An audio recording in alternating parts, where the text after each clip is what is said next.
Hey there, it's Coach Sarah, Master ChiRunning Instructor, and I just wanted to show you a quick video on first gear and getting ready to move. So right here, I'm going to just show you slow motion. I'm just finding my proper posture. So you'll watch me adjust my legs, soften my knees, get my alignment right in order. Stacking my bones and then sitting up in my chair, which means I'm getting into the right position for gravity to assist me with my running. Nice deep breath. Again, just loosening all of the muscles in my legs so I can tap into my skeletal structure. Then I'm sitting up in my chair, which means my needle, which is from the crown of my head through my dantian, is nice and aligned. That's in place. Now I'm gonna do what I call grab my mug. So imagine if I had 2 cups of hot chocolate, one in each hand. I'm not gonna spill any. My arms are at 90 degrees. And then what I'm gonna do is fall forward from my dantian, my center of mass, so that gravity can really help me as I start moving. And now the thing that I'm doing here is I'm gonna go into first gear, which is dubbed as creepy slow, air quoted. It's a great, nice slow pace that I can really concentrate on my form. And I encourage my clients, my runners, to really fall in love with first gear. I ran in first gear for about a year so that I can maximize the ChiRunning form, so I can really feel it in my body and allow my skeletal system to do its job. So you can notice I'm falling versus pushing with that rear foot. I'm really falling into that run. And the first gear has really small wheel underneath my body. So the wheel we're talking about is happening here beneath my center of mass, which is here.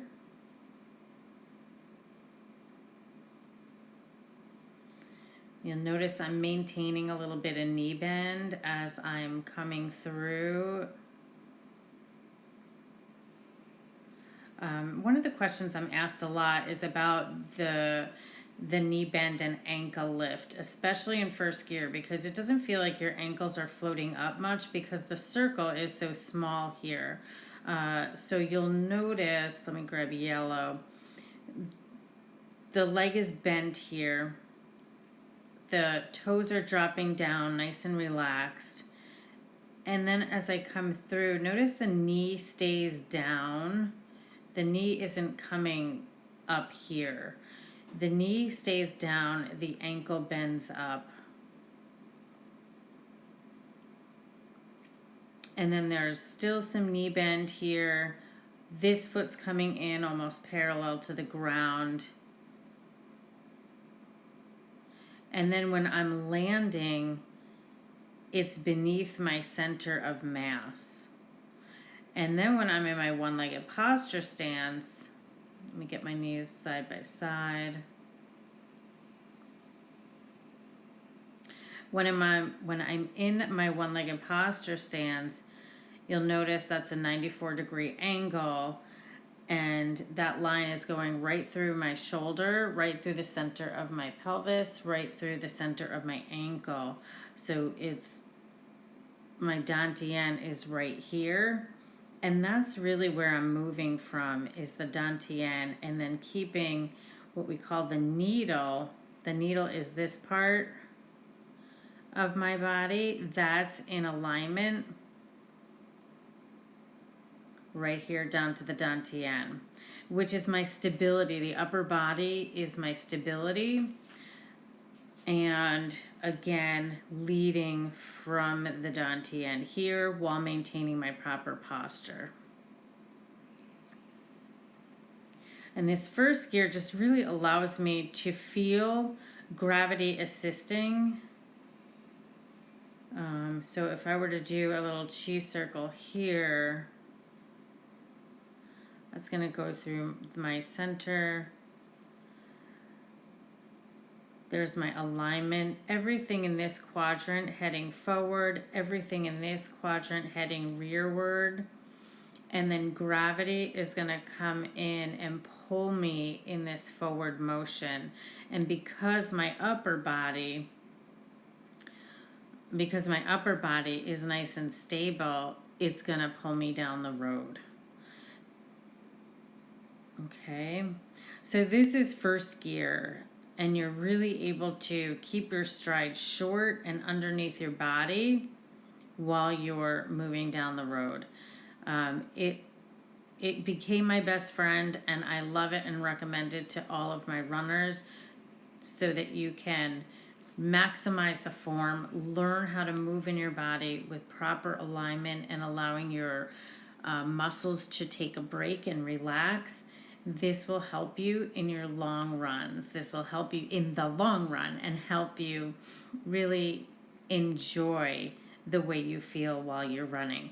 I'm also going to attach a little clip that shows it in real time and show you that in real time, even though I'm running with a short stride, I'm keeping a very high cadence of 175, and that is going to keep me light on my feet. So even though I might be moving at a slow pace, it's not really a slow and sloggy jog. I used to run with a 162 cadence when I was running in what I would call first gear, and it really felt heavy and not pleasant. So I just want to show you it in real time also. So now I'm going to show you it in real time, and so you'll see me get into the proper posture, fall forward, and then on the way back I will add in the metronome so you can see that it is a higher cadence, which keeps me light on my feet even though I'm going in first gear, which is a slow pace but a fast cadence. So here we go. This is me getting ready, grabbing my mugs, falling forward, and then you'll see I'm just cruising down the road.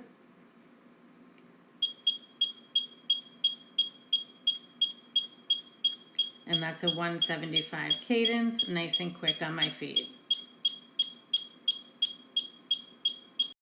Okay, so you've just seen it in slow motion, step by step, and then you saw it in real time with the metronome. And now I just want to go through the top 5 reasons that first gear is so important. There's a lot of benefits to first gear.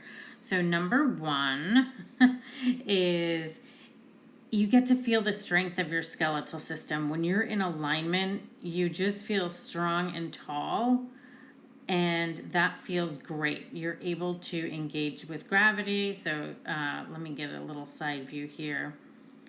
From the side, again, you have your forward fall, and that alignment is key to feeling the strength of your skeletal system, while that allows your muscles, because most injuries happen in this area, your muscles get to relax and your legs just go along for the ride. So the strength of your skeletal system is easily felt, and you're able to start engaging your core and leading from your center. Okay, so that is number 1. Number 2 is it's easier to breathe. I find that a lot of my new clients or people getting back into running after a while, the biggest challenge they have is that cardiovascular thing happens, and they feel like, oh, I'm so out of shape, I really can't run. So this solves that problem, because when you're running in first gear, it's a slower pace, so it's not challenging you cardiovascularly quite as much, because you have this nice tiny circle here. It's not asking your body to do an overabundant amount of work. You're really relying on your skeletal system, the strength of your core, to propel yourself forward with the assist of gravity. So number 3, because it's easier to breathe, it's going to allow you to build up time on your feet because it's not taxing you quite as much. So this nice easy pace, I just think of it as nice and easy. You're relaxing into your run, enjoying every step of the way, tapping into the strength of your body. So you're going to be able to build distance without overtaxing yourself. That's the biggest benefit or the third benefit that you can enjoy from first gear. And if you're maintaining that 175 cadence, you're still going to feel light on your feet even though you're going at a slower pace. So I just think it's ideal. And then that will bring us to number 4. The fourth benefit is it's going to eliminate overstriding, and this is probably a huge benefit. So remember, you're making contact with the ground here, which is just ahead of your dantian. So once you get onto your one-legged posture stance, your feet are behind or beneath your dantian. And that's what we're looking for, because if your foot is coming out, let me clear this out. If your foot is coming out ahead of your body, so overstriding is when your leg doesn't have this bend here, but comes out ahead of your body. When it does that, let me grab a different color line. When your foot touches the ground, it's ahead of your center of mass. So again, the center of mass would be like here. When it's ahead of that center of mass, it means you're going to have to use all of your lower leg muscles, all of your foot muscles for stabilization. It's just not efficient. So that can increase the rate of injury because, well, number one, the impact when your foot is coming ahead of your body here, the force of the oncoming road, they're going to collide with each other, causing impact. And then let me clear this out. Again, if that leg is coming straight out here and your foot is here, the impact is going to be number one. And then number two, because of that, remember, it's coming ahead of your center of mass, and you can try this. Just stand up and try to balance with your foot ahead of your center of mass. It's going to take a lot of muscles in your feet, lower legs, to stabilize your body. We don't want to do that while we're running either, because you're dealing with the impact, plus it's going to overuse those small muscles to do a very big job.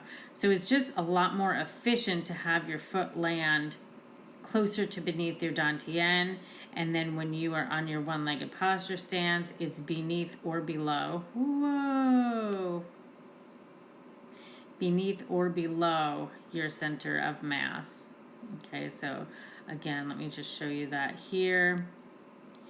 That foot is beneath or below your center of mass. And that's just going to be a lot more efficient. And so this first gear, the number 4 reason that we love it is it eliminates overstriding.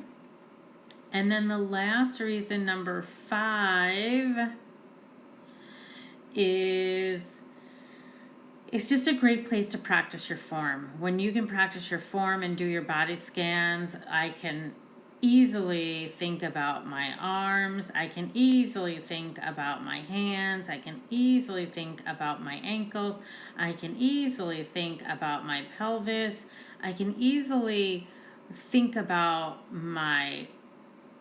where my eyes are heading. I can easily think about these things without feeling like I'm out of breath, without feeling like I'm having to stabilize my body and get overuse of my lower leg muscles. It just becomes a nice place for me to get comfortable learning how to body scan and make sure that I'm in the right position for my running and really stay relaxed. So for all of those reasons, I love first gear, and I hope you do too. Enjoy your run.